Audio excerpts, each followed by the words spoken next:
Whenever I'm trick-or-treating in my neighborhood dressed as Dorothy from The Wizard of Oz, I always like to ask my candy, how old are you? We're looking at candies from the 1950s. We're starting it off with strawberry Turkish taffy, available in vanilla, chocolate, strawberry, or banana. I am not a fan of artificial banana. You'd put it in your mouth and you didn't want to swallow it, so you'd chew around with it for a little bit. Then you get tired of it. Like your jaw would hurt. You'd be like, why am I doing this? And then you'd take it down and you'd set it someplace. And then you get in trouble because it would stick for good. Like, it would peel the varnish off the table. When you're a kid, you pull that up, take a bite, and then you drop it, that wet string would go back to your neck. Charleston Chew. This is like a big hunk of like toffee or whatever. This is not a bar I ever remember running to. It sounds old. Like the Charleston was like an old-timey dance. It's like the Charleston Chew. That's still around though. I see this one, and this is not like one you have to go to Cracker Barrel to find. You can kind of stumble across this in like your grocery store. Charleston Chew still out there kicking it since 1950. Charms sour balls. These were those little tiny balls. This is not a Halloween candy because this is like a grandma candy. Halloween candies have to be individually wrapped, and these sour balls, usually you'd get them in a bowl and you'd try them out that way. However, the atomic sour balls, those ones with the sour heads with the guy, but that clearly is an 80s, at least the branding is 70s or 80s. But yeah, this is classic. Charms, the blow pop people. Candy coins, they were very popular, especially Hanukkah time. You get that Hanukkah guilt if you spin the dreidel. I gotta say, I grew up in a neighborhood, a lot of Jewish kids, and I loved spinning the dreidel, man. Hanukkah was it, man. Hanukkah had its own Dungeons and Dragons game. You can spin the Coffee Rio. This was a particular brand of coffee candy. I don't know if it has caffeine. I feel like it doesn't, so I feel like it's just coffee flavored, which is kind of weird because coffee, as every kid knows, it tastes disgusting. Coffee is an acquired taste. You have to try it for a while to get used to it. So I don't know. It takes a while, but as an adult, yeah, this sounds great. It's like coffee ice cream. When I was a kid, I was like, why would you do this? Why did you do this to this ice cream? This is from Haribo. That's the gummy bears people. I think they remarketed these at one point as Smurf berries, but I've had these. I see these, I think in the dollar store they have these. They're little round balls, but they got little pokey things all over them to make them look like berries. They're kind of gummy, but not exactly, a little bit more chewy. This fits in with a lot of other candies from this era. This is a lozenge, and it's sold as candy. They had the soda fountains, which were at the drugstore. So you would go to the drugstore and you'd get yourself an elixir, which was just like a Coca-Cola.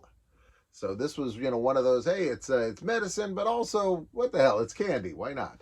Hot tamales. These are still around. I always like these, man. Super, super spicy. It's all the cinnamon. It's that delicious, spicy cinnamon flavor. Pumpkin seeds. We just carved our pumpkin. We carved our jack-o'-lantern. Didn't lose any fingers, thank goodness. I took the pumpkin seeds and I put them in the oven, dried them all out, and then they were delicious, man. They were great. Long Boy's coconut. I don't think Long Boy's coconut is popular today. I don't know if people in the 50s were like, hey, let's 23 skidoo, let's go get ourselves a Long Boy coconut. But maybe they were. By the way, if you enjoy this video, I do a video every day at 2 o'clock, so please make sure to come back and, while you're here, be a Fonzie and put a thumbs up. Put a thumbs up. The truth about Fonzie is you need to be the Fonzie. Give a thumbs up and go, hey, as you do it to this video. Helps the algorithm. It makes more people see this. And boy, more people need to know my take on Long Boy coconut. Peanut M&Ms came out at this time. M&Ms had already existed, and they were like, let's throw a peanut in them. Boston baked beans were also like a covered peanut. But yeah, peanut M&Ms, man. They covered them in chocolate. The milk chocolate that melts in your mouth, not in your hand. That was the big sales pitch. The story I've heard is that the guy who created them, and he's like, look, I've been holding these on the train in my hand and they've not melted. And Milton Hershey was like, that's disgusting. Red vines. I went to California for a while and I loved having the red vines. And we have Twizzlers here. There they have red vines.